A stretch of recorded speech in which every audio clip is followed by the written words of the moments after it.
असा एखादा प्रसंग जेव्हा घडतो जो अनपेक्षित असतो पूर्णपणे, त्यावेळेला तुमच्याकडे आपण म्हणतो दुःखाचा डोंगर कोसळला वगैरे. त्या मुलाला ती भेट आवडली नाही. 5 वर्षाच्या मुलाला ती भेट नाही आवडली. ते त्या नकाशाचे तुकडे तुकडे करून फेकून दिले. आपलं दुःख वाटून घ्यायला कोण येतं, काय येतं? आम्ही तुमच्या दुःखात सहभागी आहोत असं म्हणायला, आणि ते तरी काय करणार? इतरांकडे आलं तरी आम्ही सुद्धा असंच म्हणणार आहोत. तुम्हाला असं म्हणायचं की आपल्या जखमेवरची दुसऱ्याने मलमपट्टी करण्यापेक्षा आपणच आपली मलमपट्टी करायची. आणि माणसं जोडली की जग जोडलं तर आपापच जोडलं जाईल. नाते जुळले मनाशी मनाचे. नमस्कार. नाती जपूयाच्या आजच्या भागामध्ये मी आपणा सर्वांचं मनापासून खूप छान स्वागत करतो. आज आपल्याकडे माझे परममित्र बबन पोद्दार सर आलेले आहेत. त्यांचं पण आपण स्वागत करूयात. ते एक अतिशय प्रथितयश असे लेखक आहेत. ग्रामीण कथाकार म्हणून विशेष करून त्यांचा उल्लेख करता येतो. त्यांच्या काही कथांवरती चित्रपट निर्मिती झालेली आहे. एका कथेवरती वळण नावाचं नाटक नुकतंच मला वाटतं या महिन्यातच प्रदर्शित झालं होतं. 15 दिवसापूर्वी. एक पप्पू मावशी त्या नावाचा एक जी कथा आहे ती आकरीत नावाच्या संग्रहातली, ती मला वाटतं मुंबई विद्यापीठामध्ये अभ्यासक्रमामध्ये आहे. आणि जळमट नावाची जी कथा आहे ती सावित्रीबाई फुले पुणे विद्यापीठामधल्या अभ्यासक्रमामध्ये समाविष्ट केली आहे. त्यामुळे अशा बहुआयामी आणि इतक्या मोठ्या व्यक्तिमत्वाचं आपल्याला संदर्भ घेऊन आपण त्यांच्याशी संवाद साधतो आहोत. त्यामुळे मला वाटतं सगळ्यांना नक्कीच ती गोष्ट आवडेल. आणि आपल्याला नक्की कोण संवाद साधणार हे कळल्यानंतर तुमची उत्सुकता जी आहे ती आता मला वाटतं अधिक वाढायच्या आधी मी तुम्हाला असं एक विचारेन सर, मला तुमच्याबद्दल एक गोष्ट माहिती आणि खात्रीची आहे किंवा कौतुकाची म्हणता येईल, ते म्हणजे एक सुविचार दर दिवशी तुम्ही सगळ्यांकडे प्रसारित करता व्हॉट्सअपच्या माध्यमातून. आणि तुमच्याशी बोलल्याप्रमाणे मला माहिती साधारण 30-40 हजार लोकांपर्यंत तो संदेश तुमच्या माध्यमातून पोहोचला जातो. आणि ज्या दिवशी तो संदेश मिळत नाही, वाचला जात नाही किंवा वर्षापासून तो उपक्रम चालू आहे. आणि आज जो सुविचार तुमचा जो व्हॉट्सअपला सकाळी सकाळी आला होता तो आमचा हा जो नाती जपू या विषयाशी संबंधितच होतो. तर तुम्ही जर त्याबद्दल थोडंसं सुरुवात केली तर मला आवडेल. तो सुविचार इतरांनाही ऐकायला मिळेल. नक्की नक्की करूया ना. पहिली गोष्ट मी तुमचं अभिनंदन करतो अशासाठी की हा जो विषय आहे नाती जपूया, हा खूप असा हवासा वाटणारा विषय आहे. घरोघरी सगळ्यांना पाहिजे अशा प्रकारचा हा विषय आहे. हा विषय घेऊन तुम्ही या माध्यमातून वाटचाल करायला सुरुवात केलेली आहे. मी त्याबद्दल तुमचं जरूर कौतुक करेन. धन्यवाद. सुविचाराबद्दल तुम्ही म्हणाला तर सुविचार मी गेले अनेक वर्षापासून जवळजवळ 40 ते 45 हजार लोकांपर्यंत पहाटे पोहोचवतो. आजचा सुविचार, आज पाठवलेला तो सुविचार तो असा आहे: नव्या पिढीला सुसंस्कारित करण्यासाठी आजी आजोबा नावाचं जे व्यासपीठ आहे ते प्रत्येक घरामध्ये असायला हवं. वृद्धाश्रमात नको, असा तो सुविचार आहे. आजकाल आपण बघतो हे नाती संबंध बिघडत म्हणण्यापेक्षा कमी होत चाललेले आहेत. कुठेतरी कटुता येत चाललेली आहे. पहिली गोष्ट म्हणजे आजी आजोबाच राहिलेली नाहीत. पूर्वीची गोष्ट वेगळी होती. वेगळी म्हणजे एवढ्यासाठी की पूर्वी एक कुटुंब एकत्र कुटुंब पद्धती जी असायची त्यामध्ये कमीत कमी 25-30 माणसं असायची एका कुटुंबामध्ये. आता तुम्हाला नक्कीच पटेल माझं की हम दो हमारा एक असा जो क्रायटेरिया झालेला आहे त्यामध्ये ही नाती कुठेतरी कमी पडत चालले. त्या नवीन पिढीला काका मावशी हे माहिती नाही. बरोबर. आत्ताच्या पिढीवर, आत्ताची जी पिढी आहे ज्यांना या नातेसंबंधांच्या विषयामध्ये खरोखरीच आपण काहीतरी मार्गदर्शन करायला हवं. मला तुमच्याबद्दल एक आवर्जून असा उल्लेख करायचा आहे आपल्या सगळ्या प्रेक्षकांसाठी की तुम्हाला ज्या भूमिका वेगवेगळ्या पार पाडाव्या लागतात घरामध्ये त्याच्याबद्दल मला जी माहिती त्याप्रमाणे विचारतो आपल्याला जाणीवपूर्वक.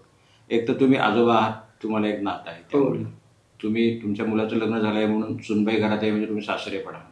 तुमचं स्वतःचं लग्न झाल्यामुळे या गोष्टी झाल्यामुळे तुम्ही पती पण आहात. आणि एक खेदाची गोष्ट आहे, ती पण तुम्हाला मुद्दाम आठवण करून देणं योग्य नसलं तरी करतो. माझ्या माहितीप्रमाणे तुमचा एकुलता एक जो मुलगा, त्याचं आकस्मिक निधन काही 9-10 वर्षापूर्वी झाल्याचं आपल्या चर्चेमध्ये मागे आलं होतं. तर असा एखादा प्रसंग जेव्हा घडतो जो अनपेक्षित असतो पूर्णपणे, त्यावेळेला तुमच्याकडे आपण म्हणतो दुःखाचा डोंगर कोसळला वगैरे, साहजिक आहे तसं. पण असा डोंगर कोसळणार आहे अशी शक्यता नसताना आपल्या मनाची अवस्था वेगवेगळी होऊ शकते. आपण घाबरून जाऊ शकतो, हताश होऊ शकतो, देवावरचा विश्वास होऊ शकतो, अशा बऱ्याच गोष्टी होऊ शकतात. पण आपल्या प्रेक्षकांपर्यंत आपल्या माध्यमातून मला असं पोचवण्याची इच्छा आहे की असा एखादा प्रसंग जसा तुम्ही अनुभवलाय तसा अचानक कोणाच्यावरती आलाच तर त्याला सामोरं जाण्यासाठी त्यांना काहीतरी तुमच्या माध्यमातून तुम्ही जर काही सांगितलं तर मला वाटतं मला आवडेल. सांगेन की जरूर सांगेन. त्याला तो प्रसंग म्हणजे खरोखरीच म्हणजे नको आठवायला असा प्रसंग, त्याला अघटित आपण अघटित कुणावरही असा प्रसंग यायला नको. त्याला सामोरं जायचं धैर्य कुठून येतं, बळ कुठून येतं, काय कसं होतं ते मी तुम्हाला माझ्या माध्यमातून मला जे अनुभवायला मिळालं त्यातून सांगता येणार नाही मला, तरी पण प्रयत्न करेन. मुलगा 9 वर्षापूर्वी त्या दिवशी गणेश जयंती होती. गणेश जयंती होती आणि जयंतीच्या दिवशीच त्याचं शव आमच्या इथं, मी खडकमाळ गणपती तुम्ही ऐकून माहिती, तिथं राहायचो. मांडव घातला होता गणेश जयंतीच्या निमित्ताने. आणि हा दुर्घटना जी घडली, शव त्याचं आणलं गेलं या मंडपामध्ये, खूप गर्दी झाली होती. माझ्या कुटुंबावर प्रेम करणारे असंख्य लोक होते, माझ्या साहित्यावर प्रेम करणारे हजारो लाखो, सगळी खाली खूप गर्दी होती. मी तर माझी काय अवस्था होती तो मला खरंच सांगता येईल, माझ्या कुटुंबाची अवस्था काय झाली. पण कुठून तरी परमेश्वरी शक्ती आहे, ईश्वरी शक्ती आहे या मताचा मी आहे. कुठेतरी आहे. परमेश्वर एका हाताने काढून घेतो, दुसऱ्या हाताने देतोय. मी माझा पिंड साहित्यिकाचा पिंड जरी असला तरी मूळचा स्वभाव खूप हळवा. आणि अशा परिस्थितीत ती दुर्घटना घडली. त्याच्या प्लेटलेट कमी झाल्या. नंतर आम्ही खूप प्रयत्न केले. एक बाप म्हणून जितका प्रयत्न करायचा सगळं आम्ही केलं होतं, पण यश आलं नाही. पण थोडं भावूक झाल्यामुळं सांगायला तुम्हाला हरकत नाही की मला परमेश्वरानं जी सून दिली ती मात्र खरंच म्हणजे मुलीसारखी दिली, मुलाची उणीव. आणि ती म्हणाली मी माझ्या सासू सासऱ्यांना, आई वडीलच माझे आहेत ते, मी त्यांना सोडून जाणार नाही. मी यांचं राखण म्हणण्यापेक्षा सेवा मी आयुष्यभर करेन. तिच्या डोक्यावर जे डोंगरा एवढं दुःख होतं ते बाजूला ठेवून आमचं दुःख कमी करायचा ती प्रयत्न करत होती. म्हणजे अशी तुम्ही मागाशी म्हणाला तसं पुन्हा एकदा सांगतो की कुणावर वेळ येऊ नये. ही वेळ म्हणजे मुलगा तरुण वयात मुलगा जाऊन तरुण वयाचा मुलगा जाऊ नये, हे कुणावरही वेळ येऊ नये. तरी पण सावरायसाठी आपल्याला जी नाती लागतात, माझं सुनबाईचं नातं मी म्हणतच नाही, ती तर खरं लेखच आमची, आमच्या साहित्याच्या भाषेत आमची लेख. त्या लेखीमुळं आणि माझ्या नातीमुळं आम्ही सावरलो. आणि माझी साहित्य सेवा ती पण सुरूच राहिली. तुमचा जो छंद उपजत होता लिखाणाचा, कवितेचा किंवा नाही, त्याच्या अगोदर तुम्ही जे म्हणालात की इतरांनी काय करायला पाहिजे, जर अशी एखादं चुकून वेळ आली समजा, येऊ नये पण आली समजा, तर धीराने तोंड देणे आणि नाती सांभाळणे एवढंच या माध्यमातून मला थोडंसं हे आल्यामुळे एवढंच सांगेन, दुसरं काय सांगणार मी त्यातून गेलेलो आहे. नाही, मला असं म्हणायचं की एक हताश होणं, नैराश्य येणं. नैराश्य नाही म्हणलं तरी येतेच. रात्री एकटे असताना इतकं काय काय काय काय डोक्यात येतं, ते कसं होता काय सगळं डोक्यात येतं. पण ते तात्पुरतं हे समजून वेळ कुणासाठी थांबत नाही. तुम्हाला असं म्हणायचं की आपल्या जखमेवरची दुसऱ्याने मलमपट्टी करण्यापेक्षा आपणच आपली मलमपट्टी करायची. तुम्ही अगदी माझ्या मला वाटतं नेमका. आणि हाच भाग मी स्वतः उचललो. आपलं आपणच सांभाळायचं एकमेकाला. मी बायकोनी सुनेला एकमेका सांभाळ. कोण आपलं दुःख वाटून घ्यायला कोण येतं, काय येतं. आम्ही तुमच्या दुःखात सहभागी आहोत असं म्हणायला, आणि ते तरी काय करणार, इतरांकडे आलं तरी आम्ही सुद्धा असंच म्हणणार आहोत. पण परमेश्वर कृपेने कुणावर अशी वेळ येऊन येऊन. मला आता तुमच्यातला जो आजोबा आहे आणि तुमची नात पुरुषा, या दोघांचं नातं जे तुमचं एकमेकांशी आहे त्याबद्दल काही तुम्हाला सांगता येईल? नातवंड म्हणजे दुधावरची साय असं आमच्या साहित्याच्या भाषेत आम्ही म्हणतो. प्रत्येक आजी आजोबाचं खूप प्रेम असतं. नातवंड म्हणजे खूपच प्रेम असतं. कितीही त्यांनी चुका करू देत, काही करू देत, पण त्याच्यावर पांगून आपल्या आजी आजोबाच घालतात. आई वडील घालत नाहीत, पण आजी आजोबा नातवंड. तुम्हाला जाता मी स्वतः लेखक आहे. गोष्टी लिहितो, मी कथा लिहितो. तुम्हाला छोट्या मुलाची सांगू गोष्ट? हो, जरूर सांगा. त्यातून आम्ही त्याला बोधकथा म्हणतो. बोधकथेमधून पुन्हा मूळ पदावर यायचं म्हणजे नाती जोडूया. बोधकथेमधून त्या रूपाने, कारण गोष्टी रूप जरा गोष्टी सांगितल्या की ऐकणारालाही बरं वाटतं. एक 5 वर्षाचा मुलगा होता, वय वर्षे 5. त्याचा 5वा वाढदिवस, म्हणजे 5 संपून 6वं सुरू होणार होतं. त्याला वाढदिवस साजरा करायचं त्याच्या आई वडिलांनी ठरवलं. आले सगळे नातेवाईक, सोसायटीची लोक, ऑफिसमधली लोक, आणि त्या मुलाच्या वयाची एक कमीत कमी 20-25 मुलं, 5 वर्षाच्या दरम्यानची, 10 वर्षापर्यंत अशी सगळी मुलं. आणि तो वाढदिवस टेरेसवर छानपैकी साजरा केला. केक कापला आणि गोड खाऊ काय काय जेवण पण झालं. 8:30च्या दरम्यान वाढदिवसाचा कार्यक्रम संपला. सगळे आपापल्या घरी गेले, सगळे आपले निघाले घरी. त्या मुलानं काय केले, ते 5 वर्षाचं लेकरू, त्या मुलानं सगळ्या वस्तूवरचे कागद काढून टाकले आणि सगळ्या वस्तू पाहिल्या. खूप चांगल्या झाल्या. कोणी खाऊ दिला होता, कोणी कंपास पेटी दिलेली, काय ते 5 वर्षाच्या लेकराला चॉकलेट दिलेलं, कोणी काय काय खेळणी दिलेली.